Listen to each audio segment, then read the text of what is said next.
Welcome back to the Independent Republic of Mike Graham right here on Talk TV. Well, I guess it makes a change from the last couple of days. Nobody's resigned from anything for a while, which is quite authenticating, I suppose. We've got a government that's seemingly in office but not in power. We've got a Prime Minister who's sitting in office but he's not really in power. We were just talking about that terrible story from Japan earlier on, where the former Prime Minister has been shot dead by some assailant over there. And it said world leaders are sending their condolences and sending messages of support to Japan as a country, and of course Boris Johnson isn't really one of them anymore because he's no longer a world leader, but he's sitting in his office trying to make kind of decisions about what the future of Britain should be, and it shouldn't really be that way, should it? Because he's basically been forced out by his own party, much to the chagrin of quite a few people who voted for him, but he shouldn't be sitting there, should he? That's the question we've got for you, and we'll take your calls on it. 0344 499 1000. I've got a tweet here from somebody who doesn't give a name. I don't want to be listening to the backstory of Nadeem Zahawi from now until the election. We all have a backstory. Some of us are not as lucky as he was. I'm an Irish immigrant paying taxes in this country for almost 50 years, raised a family who have been paying taxes for a number of years. I'm almost 70 years of age, paying very high rent and can't retire from work because I can't get social housing, and nobody wants to know about that. How do I get someone to listen to me? Well, you could call this station and we can tell your story for you. Do give a name next time as well, so we can get to it. However, meanwhile, William Clouston is here from the Social Democrat Party. William, very good afternoon to you. Good to be back, Mike. Thanks for coming in. Very hot day out there by the looks of things. It is sweltering, yeah. It is sweltering. Good day to be inside a nice air-conditioned office, or indeed Boris Johnson's office, which I presume is air-conditioned. But what's he doing? I mean, what is the point of this whole charade, which is now what it's sort of become, hasn't it? It has. It's been a shambles for some time, hasn't it? And I think the sort of feeling I have is sadness, actually. It's sadness, obviously, despite all the, you know, the present chaos. It's sadness that someone with a major platform, when a landslides are not common occurrences. No. He's done nothing with it, and it's the loss of opportunity. That's the real sadness. He squandered what was a great opportunity, wasn't it? Totally, yeah, and so nothing serious has been done.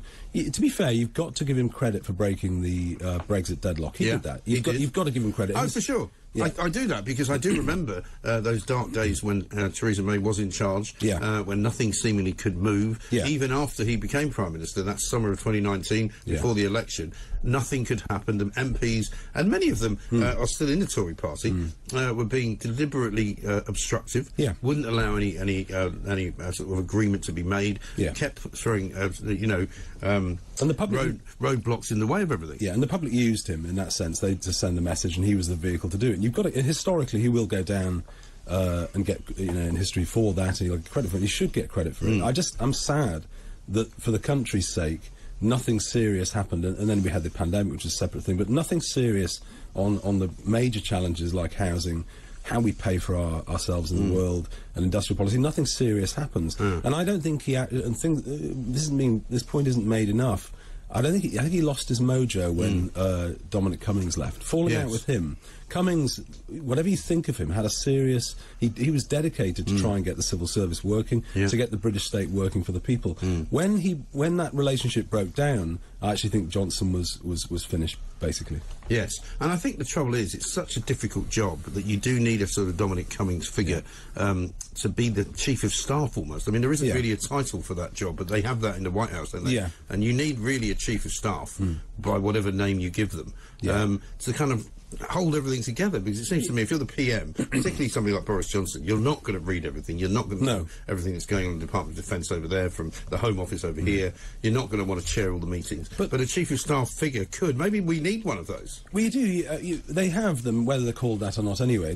Every government has. I mean, if you're in one of the big parties, and I was in the Conservative Party briefly, you don't really have any influence unless you're in the top 3 or 4 people. Right. That's the reality of it. But, the tragedy of Johnson was that he didn't have a vision, actually, and he was, again, the historians will write about this, but he was unable to unite the Brexit coalition that he convened. And for someone on the sort of left side of that argument, let's be honest, maybe that coalition couldn't actually be united. What we wanted is quite different from his basic offer. Most Tory Brexiters wanted unilateral free trade. Frankly, if they wanted that, they should have stayed in the EU, which was a neoliberal project anyway. So they Yeah, but except EU membership didn't guarantee free trade, because there was no free trade outside of the EU. No, it was, yes, it's a cartel, sure. Right. But and most of our trade is with countries outside of the EU. Is it That's not? right, and increasingly so. Yeah. No, I get that. But as I say, the vision, at no stage did I see any hint in Johnson's administration that they went for a particular vision. So it gets a lot of incoherence about trade, and a lot of the trade deals, Liz Truss went off and did a trade deal with Japan. When it was modelled, it actually made our balance of payments worse. Yeah, I mean, the announcements were always about the trade deal being done, as opposed to what it actually meant. The effects of it, and how it would pan out, and whether it would be good for us. And I was just like, oh, we've done another trade deal. I know. It's like, okay, what have you given away this time? It's reckless. No, a trade deal like that, I mean, you do a few of those and you will be even further in the mess. But I mean, Boris Johnson was never an ideologue, was he? I mean, many people say he's not really even a Tory. He's actually a bit of a libertarian sort of liberal, isn't he? He's liberal, yeah. It always slightly irritated me, people comparing with Trump, actually. Trump, very, very different politicians.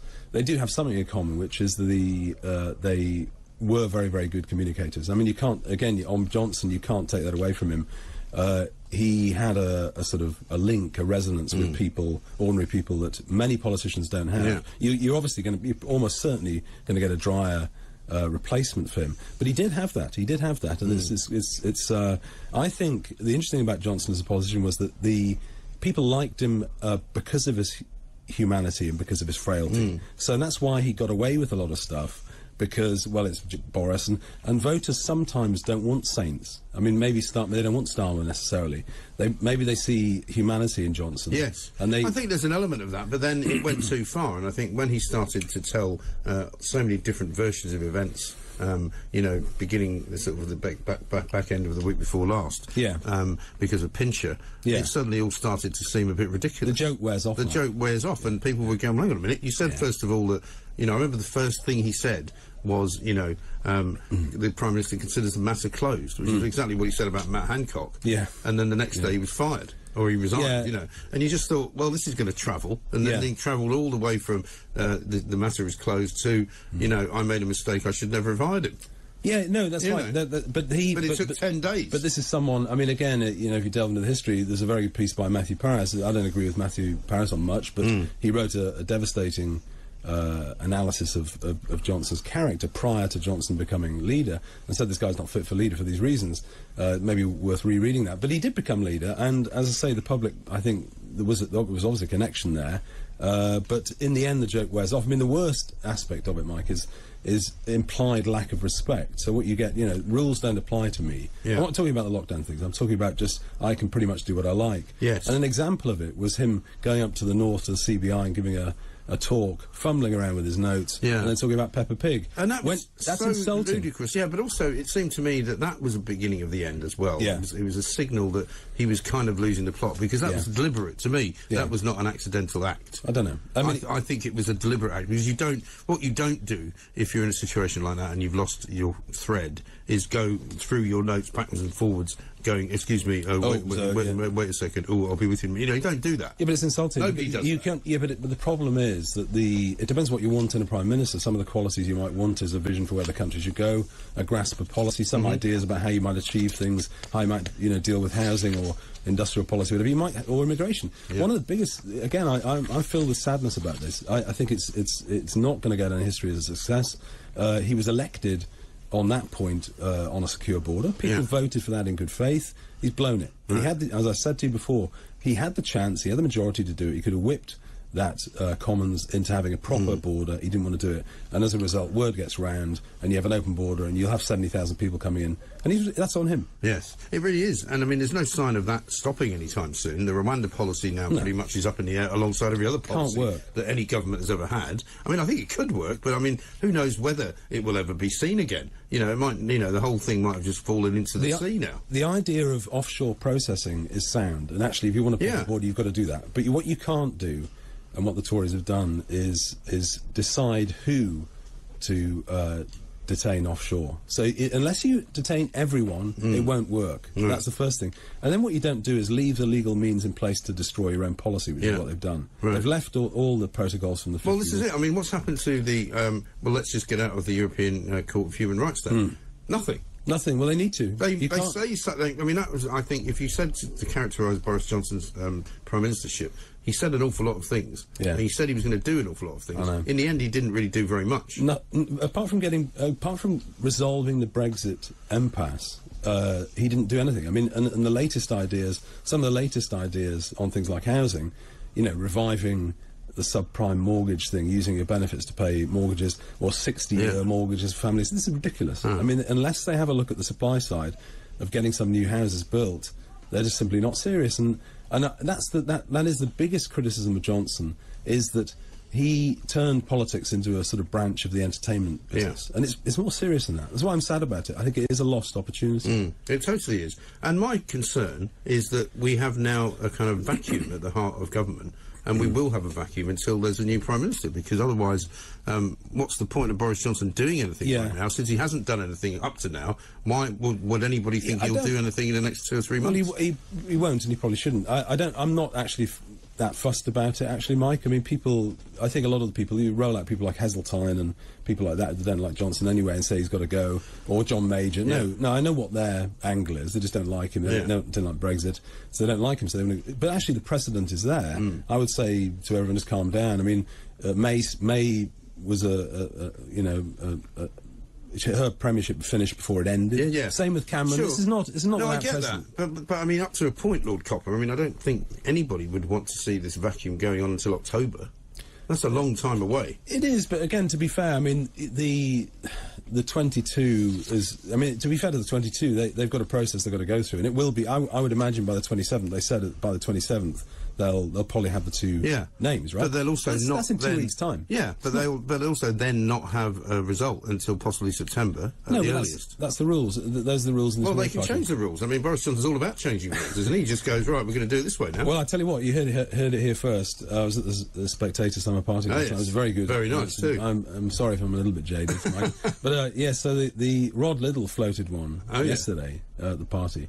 And he said, well, why doesn't Johnson put his name forward? Yeah. You know, well, I mean, I have to say, actually, funnily enough, it's in jest, but if he got to a runoff with the members, it would be an interesting. Well, it would, and there's no reason why he couldn't do that, as far as I'm concerned. Yeah. Yesterday, he was so kind of buoyant when he made his speech. I thought he's got something up his sleeve. This guy, there's something going on. Eight MPs. I'm sure he could find. I'm sure he can find. He appointed 8 cabinet members yesterday. He just gets some of them. We're out of time, unfortunately. William, thank you very much indeed. William Clouston there with some interesting thoughts. He doesn't mind that we have a vacuum at the centre of our government, while I do. This is Talk TV.